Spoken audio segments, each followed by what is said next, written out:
વડોદરાના સાવલીના પ્રથમપુરામાં સાવલી પોલીસે મોટી કાર્યવાહી હાથ ધરી છે।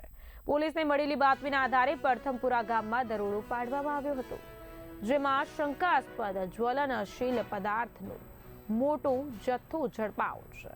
આ ઘટનાને પગલે સમગ્ર વિસ્તારમાં ચકચાર મચી ગઈ છે। માહિતી અનુસાર સાવલી પોલીસ મામલતદાર અને પુરવઠા મામલતદાર સહિતની સંયુક્ત ટીમ ઘટના સ્થળે પહોંચી હતી। તપાસ દરમિયાન 4 પૂર્ણ બેરલ અને 1 અડધું બેરલ મળી આવ્યું, જેમાં અંદાજે 900 લીટર જેટલો શંકાસ્પદ જ્વલનશીલ પદાર્થ ભરેલો હતો।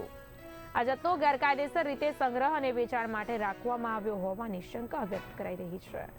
પોલીસ દ્વારા કોઈપણ પ્રકારની મંજૂરી વગર સંગ્રહ કરવામાં આવેલા જ્વલનશીલ પદાર્થને કબજે લઈ સાવલી પોલીસ મથકે ખસેડવામાં આવ્યો।